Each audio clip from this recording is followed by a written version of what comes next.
guys, and welcome back to the channel. I'm Michelle. And I'm Ken, and today we're here to review Final Destination Bloodlines. Yeah, number 6. The 6th installment in the Final Destination franchise. It's been going on for 25 years. That's crazy. The first one was in the year 2000. I mean, this is really kind of our era. It is. I guess for a horror franchise. We both grew up with it. Yeah. So that's kind of cool. Yeah. But it's the first one in 14 years. Final Destination 5 came out in 2011, and yeah, we're going to give you our thoughts on it. We saw it in the theaters over the weekend. But before we get into all that, our thoughts, hit the subscribe button if you haven't already. We talk about movies and TV and entertainment news and all kinds of stuff here on this channel. If you like that kind of stuff, that kind of content, hit that subscribe button. Also, yeah, like this video. Like the video, like she said, and then leave us a comment down below. Did you see Final Destination Bloodlines in the theater over the weekend? What are your thoughts? Are you going to see it?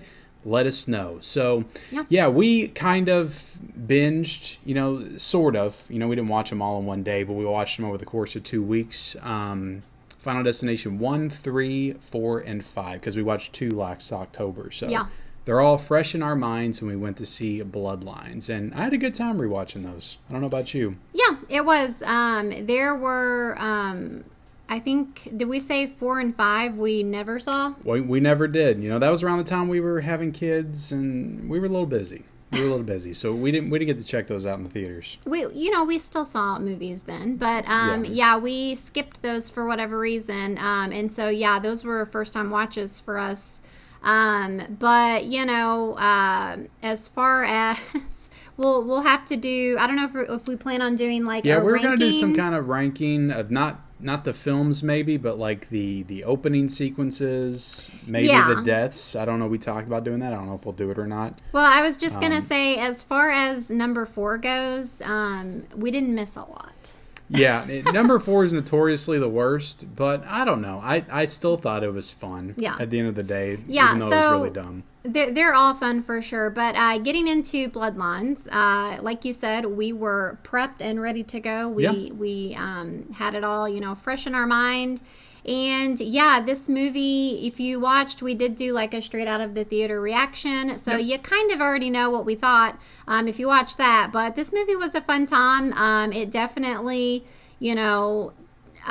stayed true to the Final Destination, vibes. In every one, they kind of sort of changed the formula up a little bit. In this one, I think they maybe changed it the most. Yeah. But it's still a Final Destination movie. The premise is still there. The setups are still there. It still plays like a regular Final Destination film, even though some things are a little bit different in this one. Yeah, I don't want to speak for everyone, but I think something that makes Final Destination movies so fun is just how everybody is going to die, right? Like the kills are always very creative and very, it builds. It's the build-ups, it's the fake-outs, it's thinking this person's going to go and then this person does, and then that kind of thing. And it's like for each kill, the way that it always gets started is like just so intricate, Yeah. It's just like one little thing starts Glass of water and it falls over. It's like a domino effect. Wasn't it the first one where it was like condensation on a glass that started it or something? Or the chain of events. I feel like that was the roller coaster one, but maybe it could have been. Maybe not. But yeah, I mean, this movie was a ton of fun. I don't want to ruin anything, but it was in the trailer. But the opening sequence for this movie was just so well done. I personally really enjoyed it, and we kind of talked about this in our out of the theater reaction, that this one felt like maybe one of the longest opening sequences that they've had in this franchise. I feel like it was. Maybe I'd have to rewatch all of them again and time them, but just going off of memory, that would be a fun little video. Maybe the highway log truck was pretty long. Yeah, it was definitely in the running for the longest. Yeah, I don't know. I don't know. It felt there's like a story in it. Yeah. Like it was its own story, and the characters that were in the opening sequence weren't really in the rest of the film. I mean, I'm trying to not spoil things, but so you had to it kind of felt like its own little movie within this movie. It did. If that makes any sense. So maybe it felt longer because of that, but it was still a really well done sequence. I enjoyed it. They almost always feel like little shorts, Yeah. You know, again, without trying to spoil too much, I honestly wish that you know, the actress that is in the opening sequence, you know, this, it's like a flashback of sorts. I don't know if they said it was set in like the 50s or 60s I or think they were trying to say it was the 70s, but it really felt like the late 50s, early 60s to me. Just the way that people were dressed and stuff. yeah. But they kept saying like 50 years, like 50 years ago this happened or something like Right. that. And that would have been the 70s because we're in the 2020s now. Right. Well, I was just So, gonna say I really enjoyed the actress that was in that, you know, opening sequence. Yeah. And I just wish that we could have like been in that world maybe. As they did a opposed good to job, like making you care about a few of the characters, Yeah. like in a very short amount of time. yeah. So, not that I didn't like the characters in the modern time, because I did. Right. But I don't know. Yeah, it was just really well done. Yeah, and kind of going off of what you just said about, you know, like the characters in the modern time, you know, if you see the movie, you'll know what we're talking about here. But I was kind of the characters in this one, just from the previews and stuff, I was kind of afraid that I wasn't going to like them. I just thought Yeah. that it was going to be very like, you know, just like CW show quality. Yeah. Just I don't know. I was just afraid And that there's aspects to that a little bit, like maybe the mom and dad. I don't know. Uh, There's a little bit of that in there. I don't know. I personally felt like it was done really well, and I did end up enjoying pretty much everybody. Honestly, I felt like, you know, this is, you know, Bloodlines. It's about a family, which makes this one very different, and I feel like they really made me believe that this was a family unit. Oh yeah, they did a good job. That's what I said in the out of theater reaction. I really thought the family dynamic was well done, and that's the difference here from the other Final Destinations, is because not everybody that's, you know, that death is hunting is related. Right. So like you don't get that. The stakes just feel higher when it's like brother and sister trying to get out of death Yeah. and stuff, because it's like they're all, when somebody dies, like you feel the weight of that because they're connected in that way. Right. Whereas the other ones is like, oh well, dude over here just died. I was in history class with him. No big deal. Right. You know, it just Yeah. feels a little bit more weighty Weighty. with those. But Yeah. again, not to spoil too much, but this basically the premise is the grandma is the one that has the premonition, and she kind of passes that down to the grandchild 50 years later. So it's the family having to deal with the aftermath of what happens in the 50s and death hunting them now all these generations later. So I thought that was a cool setup. It was. Yeah.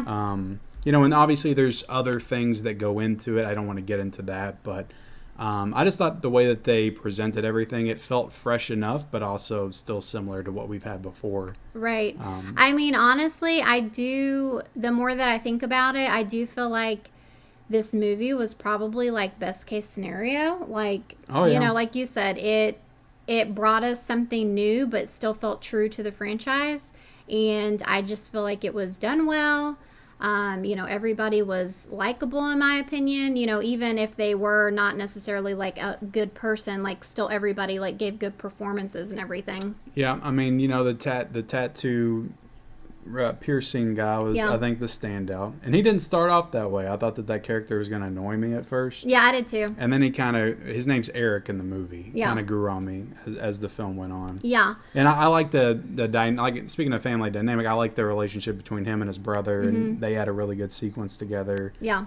That kind of led into a death. But, you know, again, I don't want to spoil like what happens. You know, people die, but I don't want to spoil the way people die. Yeah, and you know, kind of going off of that, I feel like the kills were really good in it. I felt like they, I mean, there's one like standout to me, like a pretty good one. Yeah. Maybe it is to me, not to you. Maybe you have another one in mind, but no, we're probably thinking of a similar one, or the same one. The kills they felt, you know, very creative as always with this franchise, and I just felt like they brought us some new ones. You know, I mean, I don't know if you've ever heard of that show. It's like 1,000 Ways to Die. Yeah. It was like a show, and they would just show like all these like random ways that people have died in real life or whatever. And so it's like, you know, if you like there's a part of me that's like, how many creative ways can you think of for someone to die? But honestly, there's probably just like infinite amounts of ways. And these movies always do a pretty good job of making it like fit. Making it fit, but also making it funny and horrific like at the same time. Right. And like I feel like that started with the bus kill in the first one, like where the girl gets hit. Yeah. Like I feel like that was the first like kind of gag death. Yeah, and I mean, I'll say going off of that, like, seeing it in the theater, obviously, there were like several times where I would like I jumped, or I would be like, oh, like, it got that reaction out of me, like, oh shit, like. And I'll just say this: if you're a fan of Child's Play 3, you might appreciate one of these kills. That's all I'll say. Okay. That's all I'll say. That's kind of an insider thing. Yeah, so, I don't know. Is there anything else you want to talk about? I just feel like it was really well done, and I was pretty happy coming out of there. Yeah, I really enjoyed it. Like, if I was ranking all the movies, I would have a hard time, honestly, because I've got such nostalgia for, like, 1 through 3. Yeah. Easily, this is better than 4 and 5 to me. Yeah, I mean... Easily, it's better than those. But I don't know where I would place it after that. You know, it could maybe be the best. I don't know. Yeah. If I really thought about it, but I'm going to give it a little bit of time to breathe. Yeah, I do. Again, I said this already. I feel like that it was honestly best case scenario, and I feel like it's the perfect addition to the franchise. And it seems to be doing well. So hopefully we get another one. We'll for sure get another one, and it's attracting like a newer audience, like a newer generation. Younger people are going out to see this. It's not just the people that are nostalgic for the old ones, which is pretty cool. And I did kind of want to talk about, because people are like giving it crap about like having bad CGI. I feel like, I don't know. I feel like it's almost, I didn't really have a problem with the CGI, did you? Yeah, I mean, I can probably think of like a couple of scenes that maybe were a little, off, or like were obviously CGI, but like it wasn't so bad that I just couldn't still have fun with it. I don't know. I didn't have a problem with it because I feel like that's kind of a Final Destination thing. Like all the deaths are like super over the top and like. And I mean, it's still heavy. not anywhere near how 4 was. Like 4 was 4 was terrible. But that was like the 3D effects. We talked about that, and I do feel like it affected it. But I feel like only maybe the first one and the second one. The second one had some CGI stuff in it too, but the first one was probably like mostly practical. But like ever since 3, like they've all like leaned heavy on CGI. So I didn't have an issue with it because it just felt natural for the franchise. Yeah. So. Yeah, it was fine to me. It didn't bother me too much. So. Yeah. Well, no complaints here. I guess we're giving this one a recommendation. Yeah. A go out and see it. Go support Final Destination Bloodlines in the theater. But thank you all so much for watching our review. Hit the like button if you haven't already. Hit the subscribe button. Comment down below. And I just want to give a little shout out because you were talking about it. Go ahead. I thought we had established this, but be on the lookout. We are going to do a ranking of the opening scenes. We are. We are. So. That's a guarantee. Yeah. But thank you all for watching, and we'll see you next time. Bye, guys.